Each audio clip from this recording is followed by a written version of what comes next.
Outrage. It's delicious. It taps into the most visceral of human emotions. Anger. No amount of large-breasted thumbnails can compare to the immediacy of a good clickbait headline designed to get you faux upset at things infinitely outside your grasp. For all their outrage over SJWs having cuckgasms on college campuses, nothing, dear viewer, compares to the outrage of the right-wing YouTube manosphere. For it is they, the true alpha males, cut from a different cloth, chiseled in his image, the Adonis master race of infallible titans come to free the betas of their cuckold and live as the upright walking alphas they were destined to cream. And there's nothing more alpha than NoBS and the Quartering. Why these two in particular? Well, sure, there's Tim Pool and his weaponized string of outrage porn. Not too unlike real life. Wait, not too much unlike from real life? Okay, I don't know what I'm saying. Incidentally, the only thing that can help him achieve a stiffening is his little beanie. With the dictionary definition of the word bigot. Or even Stefan Molyneux with his Eugenics 3.0 rebranded clickbait. You know, I've spoken against white nationalism, but I'm an empiricist. But dollars for sexist donuts, there's no one quite like NoBS and the Quartering. What makes these two philosophers stand out is their uncanny ability to be simultaneously uneducated, disinterested, vapid, confused, and downright childish in everything they do. I'm blessed with these beautiful blue eyes, and they are the epitome of privilege, often parroting 4chan talking points for the masses and packaging them bi-daily as videos to provoke an emotional response for their viewers. Conveniently, the perfect amount for advertising and algorithm optimizations. NoBS is a manosphere feces parading around as an anthropomorphized bull. Well, it used to be an anthropomorphized bullshitting, but he has since upgraded himself to a perplexing masculine hybrid of both bull and man, an otherkin. Some may find it shocking that No Bullshit has over 400,000 subscribers, but most of these towers of Babylon eclipse the leftist counterpoints because of a few advantages. Beyond the complete lack of research and credible sources, No Bullshit excels at finding perplexingly unrelated video game footage to save time on the complicated process known as editing.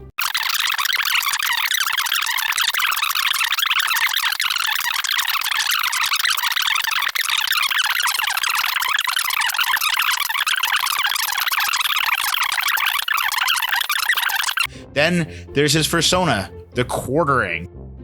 On the surface, his videos appear to be just another popular video game nerd on the internet talking about bad films and video games. But it doesn't take long to recognize that he's more concerned with if She-Ra has tits large enough to satisfy his milkish cravings. The gays are winning. Two birds of a transphobic feather and varying degrees of alt-rightery together, No Bullshit and the Quartering are the titans of pseudoscientific reactionary content, mass-produced to reinforce bigotry while keeping them flush with cash.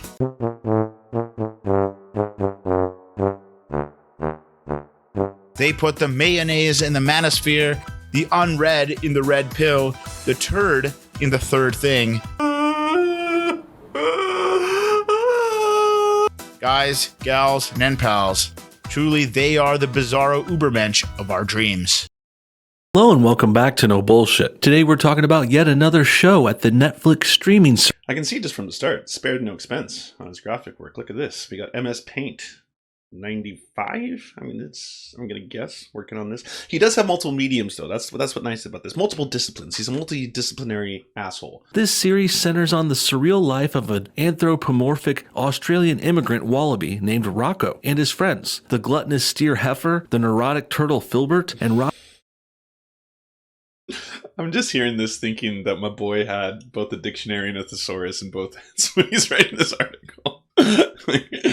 Just to be able to sound a little more haute couture while he's describing these characters. I would also say bringing the show back for just one hour special isn't Why is he still showing this game footage? This is so lazy. It's not pertinent to anything he's talking about. a good sign either. If they were more confident about this and really wanted I'm waiting for a scene missing to pop up. Rocco to make a big return, ordering at least a short season of say 6 to 8 episodes would have been a much better choice. But clearly, from the start, start, Nickelodeon was weary to go that far with this. That's why they just ordered a big 45-minute long episode, and then after seeing how it turned out, they even decided to not air it, all things considered. Still playing this clip. This is like almost a minute long of completely unrelated footage. It keeps going. Holy shit. It goes from 244 all the way to 44. It's 2 straight minutes of Detroit footage that has nothing to do with what he's talking about. What a goddamn joke this is. And it's no wonder Nickelodeon shelved this thing after hearing about this premise. What a stupid idea this was. And unless Rocco plans on goofing on this whole trans-trender thing going on in current year, this will definitely not turn out well for them. Really, from the looks of Trend. It's a trend. You hear that to all my lovely trans viewers in the chat? You guys are all just part of a trend. You are trending. You're trending right now. You're in vogue, as the kids like to say. That's ridiculous. Not to mention pretty damn transphobic. I think people used to say that about homosexuals in the 80s, if I do recall, that it's a phase. They'll grow out of it. You know, you don't have a gay son. He's going to grow up. He's going to grow out of this phase. He'll realize it. As soon as he just finds the right woman, the right vagina. Once he finds the right vagina, it's all about the right vagina, really. When you find a vagina so perfect, so hypnotizing that you cannot resist it in any way, shape, or form, you will lose your homosexual tendencies, and then you will evolve. You will evolve into the true alpha male. That is this fucking... Do you not want to be a man? Do you not want to become this? Avoid these trends. Yeah, don't be a beta male. Don't be a beta. You can be this. You can be a fucking bull. I mean, first off, it's just odd that these people freak out about these kind of things in general. Like, oh, She-Ra isn't hot enough. I can't fuck She-Ra. She-Ra doesn't have tits large enough that stimulate my penis. That's weird, okay? That's strange enough. And now he's going off about this. And yeah, he's basically Ben Shapiroing cartoon characters. Like, he's dead naming and misgendering cartoon characters. What, just for the glory? There are only 2 genders in cartoons. You know that. Chat, right? You know that. There's only 2 genders in cartoon world. In the world of cartoons. The fantastical world of cartoons where anything is possible and basically there are no limits to anything except for what you have in your imagination. But there's 2 fucking genders. We should always know that. Remember that, everybody. Nickelodeon. Girls watched things like My Little Pony and played with Barbies back in the 90s, while guys, we watched... Back when women were women and men were men and men were straight and wore fucking bullheads on their faces. Let me tell you about heteronormative behavior right now. About this, we have gotten not only Iron Fury Studio apologizes for developers' sexist and transphobic comments. Will patch out offensive jokes. Did not even know about this. a formal apology. We've got sensitivity training. Voxsmith, apparently we're talking about Iron Fury. It had sexist and transphobic jokes, and it is patching them out, which is basically them listening to feedback and saying, let's be a little less offensive. Yes, more inclusionary. And a patch to censor their game on... Oh, but it's censorship. I totally forgot about that. Because when a private corporation that has gone out of the trouble to create and develop proprietary software under capitalism, in the frameworks of the capitalist system, if they change anything about their own game, they're censoring it. They're being censored by the public. Because it's not as if they're just making decisions that they would see is in their best interest, right? It's not as if any decisions they make, especially by a board of directors, happens to be related to, let's see what sells us the most and gets us in the least amount of trouble at the same time. On top of donating money, are you kidding me? Ugh. What an absolute disgusting, pathetic end to a game that had such a bright future, in my opinion. Ion Fury So now it's over? The game is dead. The code is lost. Oh, it's gone now. Useless to us. None of us will ever be able to use this mythic creature that once existed.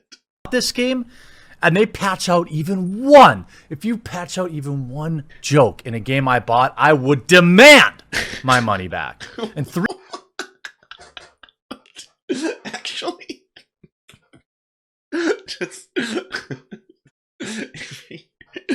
You deleted one joke. One.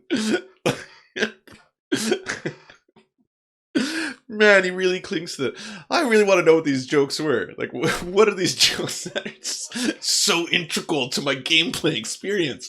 I can't appreciate this unless I have every single punchline in there, all the original ones. You're not taking anything out. When it's their turn to buy the ramen noodle for their cabal of 5 people sharing a studio.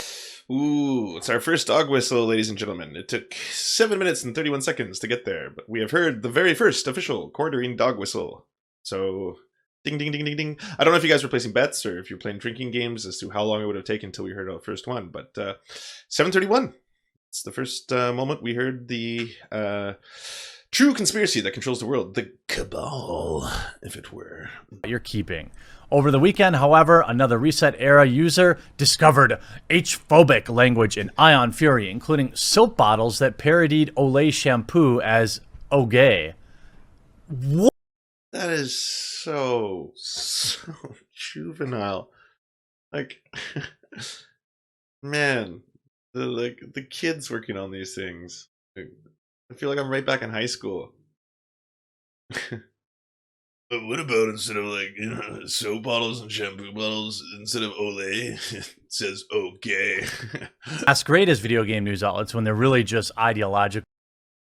And at the end of the day, even though that's a joke, no one has said that they don't have to keep those jokes in. They can. Like, that's freedom of speech does not mean freedom of consequence. People are allowed to be pissed off at them saying that. They're totally allowed to be upset and to write into the company. And then the company is also completely free as a independent corporation to listen to them or to not and do whatever the hell they want. And what they'll often do, which they'll almost always do, is what exactly is going to be in their best self-interest. What's going to generate the most profit for the company. That's what they're going to do. That's all this is. Earning to the Trevor Project, a nonprofit organization focused on the LGBTQ youth. You notice what he did there?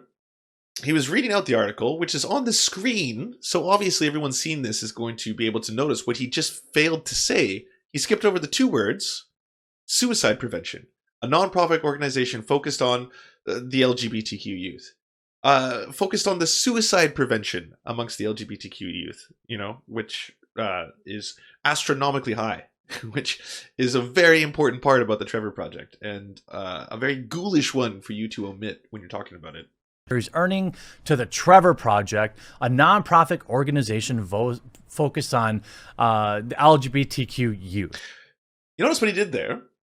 He was reading out the article, which is on the screen, so obviously everyone seeing this is going to be able to notice what he just failed to say. He skipped over the 2 words, suicide prevention, a nonprofit organization focused on the LGBTQ youth.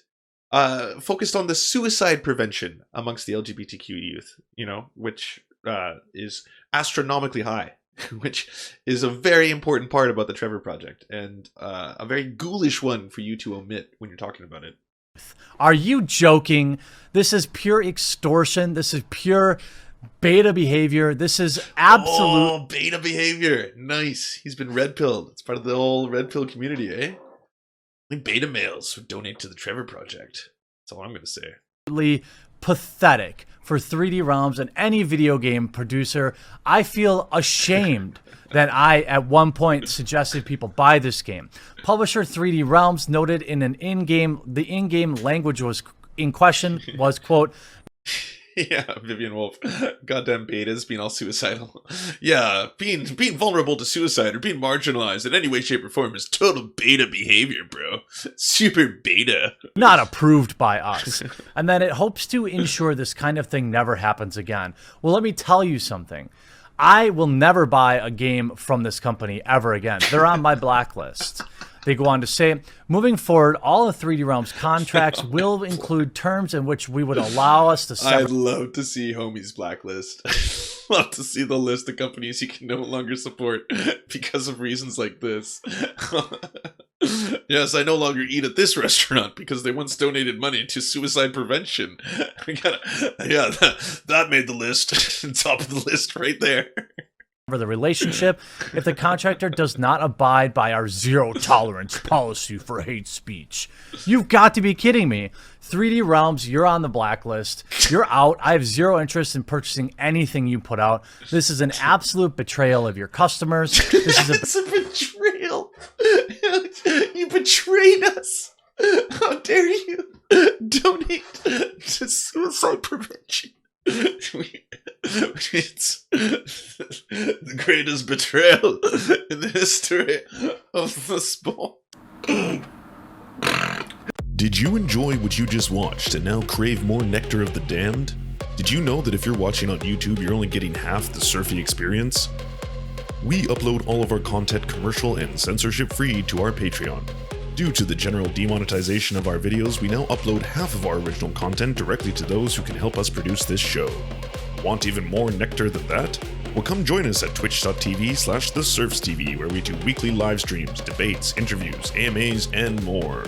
If you're an Amazon Prime member, you can help support our show 100% free by subscribing to our Twitch channel. So come join us, be merry, and know that your support is helping us do great things. Like pay rent and eat.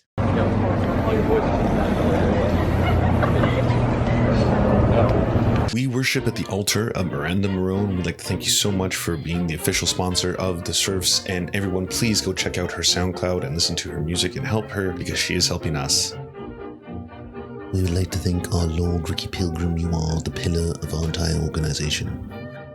We'd also like to thank our knights, Josh Mickelson, Schizosaurus, Dr. Zayas, Dylan Burrett, Andrea Lynn Epperly, Daniel Kahn, Angela, Jed Lewis, Terry, Todd Buckingham, Beck Hewitt, Todd Lajeunesse, Clement Chutzkoff, Cooper Pilot, Fairtan, Josh Mickelson, and Paul Parfait.